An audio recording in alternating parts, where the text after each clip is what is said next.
Hey there friends, welcome back to another Legally Armed America video. I'm Paul Glasgow here. Thank you guys for spending their time with me. If you like the videos, like the content that we produce here, please consider subscribing to the channel, like it, and share with your friends. Also, please comment down below. I enjoy the comment section. Pretty active in the comment section for the first day or two of the video. I like to get in there and interact with you guys. So if you have the opportunity, have a different opinion, maybe something to contribute, or if you just want to see what we're going to do our next video on, make a suggestion down below in the comment section. Again, I'm pretty active in the first day or two. We got some interesting stuff to talk about today. The left is trying to create something where there ain't nothing. First, guys, if you don't mind, please go check out my friends Gideon Optics. Gideon Optics makes some pretty cool stuff. I love their red dots. This is a new Granite MOS comp. I got to get the names right because as you can see, they have tons of products out there. This is a new one. It's got a pretty good sized window on it. Big fan of that. I also like, and I know this is kind of a nitpicky thing, and I know other people do it as well, but notice the battery compartment is on the side, easy to access. Some of them, some of the old school ones especially, you had to get down underneath them to change the battery out, or even get down inside them, even though it was still accessible with the optic on your firearm, you still had to access the battery compartment from the top here. I like the fact that you simply just unscrew it from the side over there. They have a wide range of, in fact, their optics are great. I actually have one on my carry firearm here, and I'm just a big fan of their products. They've always seemed to come out with a new product at the right time. They came out with a little tiny one. I'll have to check it out. I'm sure it's still sold out. But they come out with so many of these new products that it's hard for me to keep up with them sometimes. So I encourage you guys to go to their website. If you do go to their website and you see something you like, throw it in your cart, and when you go to check out, don't forget to use my code FTATF. Again, FTATF will get you a little discount on the products that you get from Gideon Optics. Again, go to Gideon Optics website, use my code FTATF, get a little bit off. The wackos on the far left never cease to amaze me. These folks devolve so quickly into just junior high school stuff. Have you seen the latest? FBI Chief Kash Patel defies Elon Musk's justify your job, quote-unquote, ultimatum, tells federal employees to pause responses. This is so childish and so silly. Rather than asking anybody, including Elon or Kash Patel, what's going on, or asking maybe their offices or somebody like that, what's really happening here, they just put a story out so they can hurry and make it look like there's a disturbance within the White House people, the new appointees, the new assignees. And of course, you know they've been trying to drive that wedge between Donald Trump and Elon. They call President Elon or co-president Elon because they're doing their best to dig away at the ego of Donald Trump. Let's face it, we all know Donald Trump has an ego. We all have egos. So when somebody's doing a really good job like Donald Trump, and you carve out that credit and give it to somebody else, like Elon in this case, it takes away from a guy like Trump who may be seeing this as like, wait a minute, they're giving credit from my work to somebody else. And then it starts to create that divide between two people that's really not there. It's like the 7th grade girl when there's a couple of girls that don't get along, especially whenever it comes to stuff like that. In 7th grade, like, oh, girl, she says she didn't like your hair, know what I'm saying? You know, she thought your book sack looked stupid. So, childish stuff. That's the media. The media is the 7th grade girl in the clique right now who's trying to make two friends fight it out when there ain't nothing there. So what is the media referring to? If you missed it, there was a message that came out from Kash Patel that said all FBI personnel may have received an email from OPM, that's the Office of Personnel Management, requesting information. The FBI, through the Office of the Director, is in charge of all of our review processes and will conduct reviews in accordance with FBI procedures. When and if further information is required, we will coordinate the responses. For now, please pause any responses. Thank you, Kash Patel. So let me back up a couple of steps because you may have missed Elon's email that came out either Friday evening or Saturday. First, the headlines referring to it, federal employees told to justify jobs in email or Musk says they face dismissal.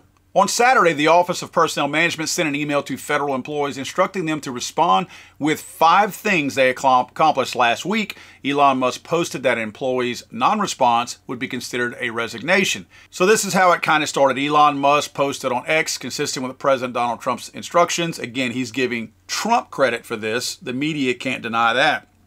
All federal employees will shortly receive an email requesting to understand what they got done last week. Failure to respond will be taken as resignation. That last sentence is very important. Failure to respond will be taken as resignation. This is the email in question. It came from the HR department of the Office of Personnel Management, and you can see it clearly states, please reply to this email with approximately 5 bullets of what you accomplished last week and CC your manager. Please do not send any classified information, links, or attachments. Now, the first 5 words of this first sentence are really all that matters, and that's really all they're looking for here. Please reply to this email. They're looking for replies. I know that sounds silly, simple, or whatever, but I mean, to give it some purpose, they add the 5 bullets of what you did last week. They're trying to see who's reading their email. That's ultimately what they are looking for. They're not looking for you to justify your job based on the 5 bullet points that you provide. They're trying to see who's reading their company email out of the millions of federal workers out there who are drawing checks from the federal government who don't show up to work. More on that in a second, but speaking of don't show up to work, on January 28th, you'll remember that the federal government sent out a letter to all federal employees, essentially telling them they were going to have to return to work. There would be a performance culture. In other words, DEI wasn't going to be the norm. More streamlined and flexible workforce, enhanced standards of conduct. They also provided an alternate means for those who could not bring themselves to abide by those 4 pillars of working for the federal government, like showing up for work, and gave them a letter, and this is the letter they could respond with, deferred resignation letter, and it told them, all right, if you don't want to abide by the 4 pillars that we just outlined, this is your resignation letter, send it in to us, and you're good to go. And that's where they gave them that 6 or 8 months of free payroll dollars, which I don't agree with, but nevertheless, it gave them an out, right? So back to what I said, they're looking for a reply to the email. The people who stayed and did not take that resignation are the ones they're talking about. So you might be wondering, how many federal employees do we have? Well, I couldn't go to current headcount numbers, and I guess I probably could if I went to Elon's Doge, but I went to the Office of Personnel Management instead. The most recent numbers they have are from 2017, so you know those are really old numbers. The top line there talks about all the employees in the federal government that are receiving a paycheck. Look to the far right. That's everyone, right? 4.449 million people, right? So we can probably assume that's close to 5 million right now. So we have, let's just call it, for the sake of this argument, which we know there's more than this because I think Joe Biden added 20% to the federal employees, but we're going to use this out of fairness, saying we have roughly 4.5 million employees. Do you honestly think out of 4.5 million employees that Elon and his team at Doge are going to read 4.5 million emails?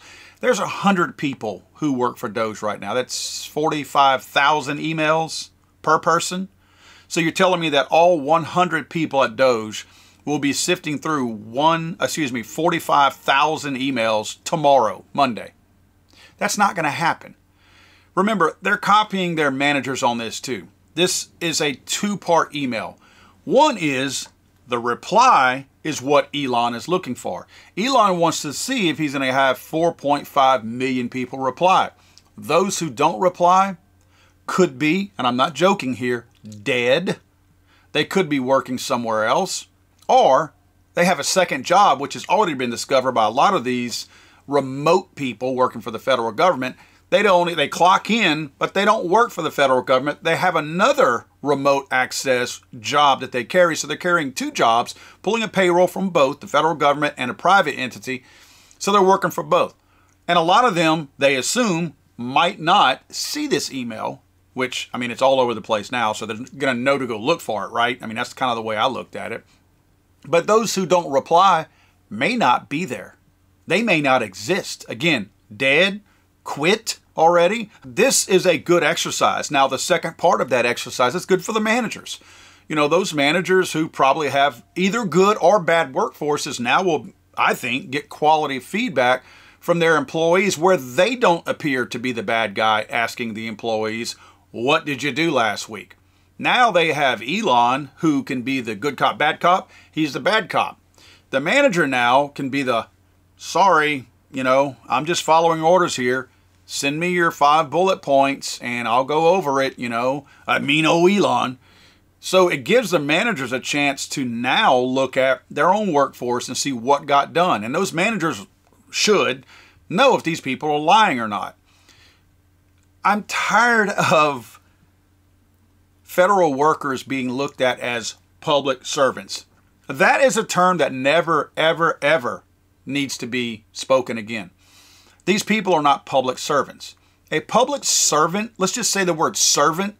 When I hear that word, I assume it's somebody doing something, a good deed or something out of the goodness of their heart, taking one for the team, so to speak, Maybe not getting paid what I should be paid because I'm a servant of the public. That is not the case.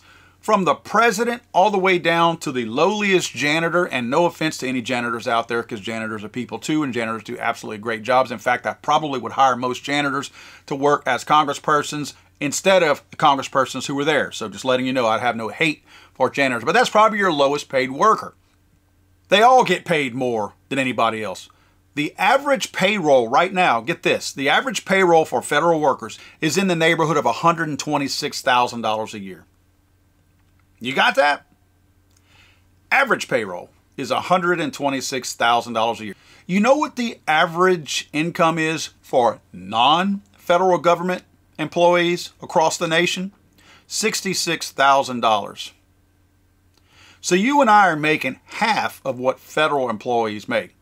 So please miss me with the whole public service bull crap, because you people are overpaid and you people are held to a lot lower standard than what we are. Private businesses have a much stricter and higher standard than any federal entity out there. So please, please don't die on your sword of public servitude, because that ain't happening. We all know it's not happening. You can put yourself up on a high horse. The only thing that gets you higher on a high horse than us is your salary. Trust me when I tell you we work a lot harder for our money and we make half of what you make. But this is what they're trying to prevent. This is a story from 2012. I remember this when it came out, but it resurfaced whenever all this talk of these absent employees came up. The Telegraph put an article out in 2012. German civil servant says he, quote, did nothing for 14 years. A German civil servant has admitted that he did nothing for 14 years in frank retirement emails sent to colleagues. It ain't just a German problem. That's happening here too. They're trying to find out with a reply to this email if people are actually alive, present, still actually work for the federal government, or if they've moved on, because checks are being administered. And I'm curious how many, and we'll find this out. I guarantee you, especially with all the publicity that this little exercise got over the weekend, we're going to find out how many did not respond, and we're going to find out how many people they find that are not employed by the federal government as far as doing work, but they're getting a paycheck. And I think we deserve to hear that. Hey, you want to be a public service? Then you answer to me. I'm the taxpayer. I fund your paycheck. I deserve the right. You don't have a certain level of privacy when it comes to being a public servant. I have the right to know what you're doing, how much you make, and if I need to keep you around. Maybe I don't. And that's what Elon is doing right here, trying to figure out who needs to be kept around. And again, I like the fact that the managers are included in this because it allows them to be a part of this process. Again, I like the good cop, bad cop thing. A manager who might have been reluctant, especially under the old attitude of the last 4 years of the federal government, may have been reluctant to say, I know I have bad employees, but I don't dare say anything because the one-eyed, blue-haired midget that I have working for me might say that I'm being racist or some BS. You know what I mean? So this is the opportunity for the manager to not have to take that flack, and that Elon is a mean old Elon again, and the manager gets to now review what these people have or haven't done, and it allows them to ask questions. Man, I show that you don't have 5 bullets here. You basically said that you entered into your time clock on Monday and you exited out of your time clock on Friday. What'd you do in between that? So the little rift between Kash Patel and Elon does not exist. I can assure you, knowing both of these guys, I don't know Elon, but I have met and spoken with Kash Patel backstage at a Gun Owners of America event. Very good dude. I can assure you that if there was a problem that Kash had with Elon, he reached out to Elon and spoke to Elon about it. This was not one of those things where he just willy-nilly sent his own thing out on FBI letterhead. He spoke to somebody, whether it was somebody at the White House, Donald Trump himself, or whomever, maybe Pam Bondi even, I don't know. But he did not do this out of spite to Elon. This was something that they both would have known was going to happen. And let's remember that email they talked about, Elon was very specific about what to include and what not to include. And he stated, please do not send any classified information like links or attachments. Let's remember, as much as the FBI has devolved in the last 4 years and more before that, they do deal with a whole lot of classified information.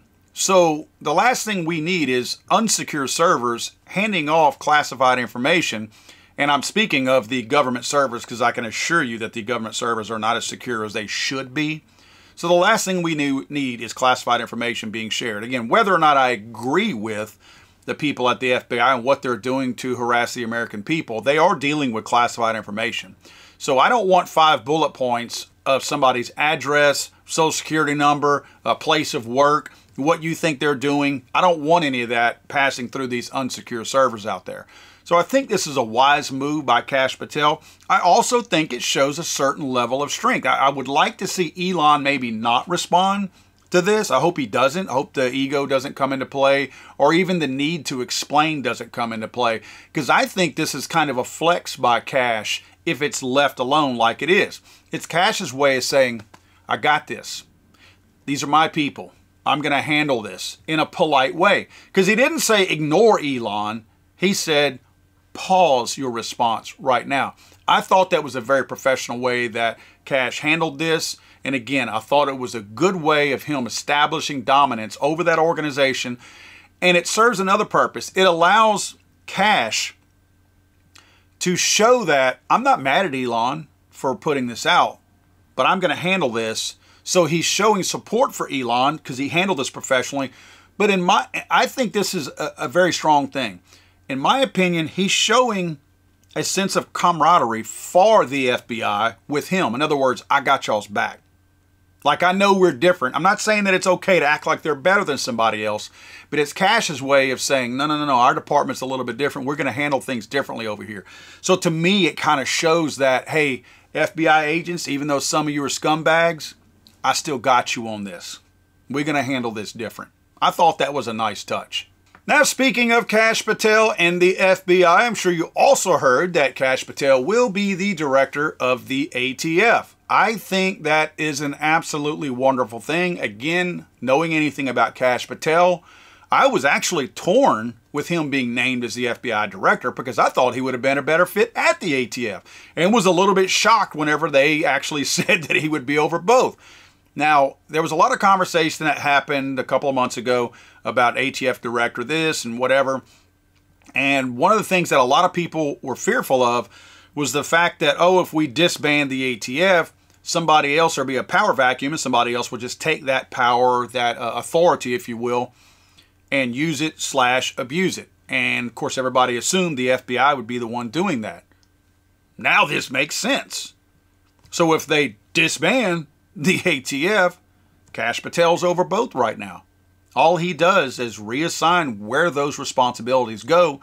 The only problem I have with that, and it's not a real problem, let me explain. The only problem you could perceive in that is at some point a Democrat will be president again. At some point. So all that power of the ATF would be under the FBI. But that doesn't really matter because it's all part of the executive branch. So a Joe Biden getting elected or appointed as president, he was over the FBI, which he weaponized. He was over the ATF, which he weaponized. What difference does it make? If nothing else, we at least get an overlap of responsibilities and get rid of some of them. So the way I see this, this is a big win. Let me explain one of the most obvious areas where the American people benefit with the combination of the FBI and the ATF under Patel. Right now, there are 38,000 people who work for the FBI. There are 5,099 people who work for the ATF. That is a combination of 43,099 people. Let's call it 44,000 employees for the sake of this conversation.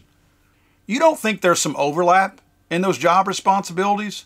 You don't think those 5,100 people who are working for the ATF, that there's somebody at the FBI roughly doing the same thing? Human resources, clerical positions, marketing, because they all do marketing, PR, legal counsel. Not only that, all of these people are located somewhere. Again, a lot probably working from home, but that's about to change. Why do we need all these vacant buildings that we currently have that we're paying dollars on when we can combine some of these facilities along with that overlap in personnel and reap some of the benefits of that? Now, that's all assuming they actually do this. That's what I'm saying. I have no guarantee that Kash is actually going to do this.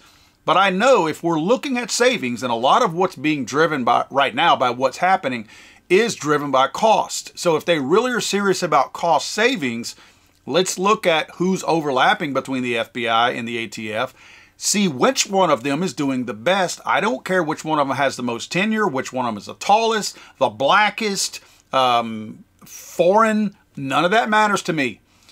Pick the best secretary of the ATF and the best secretary of the FBI, and I don't care what kind of lisp or limp they have. You pick the best one, let the other one go. Or give the other one an opportunity to go work somewhere else. I mean, that's the other thing. A lot of these people who chose to leave, some of those jobs still need to be filled. So I think there's an opportunity for people to get relocated where there's overlap. I don't think you just willy-nilly lose everybody who's worth the darn. I think there's places to put them. In fact, the administration's made it very clear the people who are doing a really good job and working hard, we intend to hold on to those because we know we have plenty who are not. But speaking of legal counsel with the ATF, ATF Chief Legal Counsel fired by Bondi in latest Justice Department shakeup. This was funny to me. Quote, "I was served official notice from the Attorney General of the United States that I was being removed," ATF's former chief counsel Pamela Hicks wrote. She was actually escorted out of the building last week. I think it was Friday. Forgive me if I have a hard time not laughing about somebody who has targeted the American people, innocent Americans, for at least 4 years, and before that, of course, but for the last 4 years, had an initiative and had no problem administering that initiative to go after mom and pop organizations who did not cross a T or dot an I. Kept her monkey ass out of Chicago, Detroit, Baltimore, New Orleans. I'm not going to any of these places where there's real danger. Let's focus on the low-hanging fruit, the easy ones, the ones who will not put up a fight, and the ones who are doing nothing wrong. But boy, we can put a feather in our cap. That's you, Pam Hicks. Kiss my ass. I'm glad they perp walked your ass out of the building, and I hope you never have another fruitful job. But you will likely get hired by one of these wacko anti-gun organizations, because the Brady organization, you know the Brady organization, these are a big-time lobbying group, anti-gun group, who pays a whole lot of money to politicians to submit anti-gun legislation. They came out immediately. Brady condemns Trump administration's abrupt firing of longtime ATF Chief Counsel Pamela Hicks. The disturbing removal is the latest sign of the Trump administration implementing its extremist agenda to empower the gun lobby and put our nation's most basic efforts to prevent, is that right? Oh, sorry, gut our nation's most basic efforts to prevent gun violence. Well, if the anti-gun groups are mad, I'm happy. If they're this upset about an attorney being let go, that's a good thing for the people who weren't doing anything wrong. That's me, and that's you. The only thing that I'm upset about with this whole thing is that looking at Pam, it appears that the ATF softball team will not be quite as good with her exit. What would you say you do here?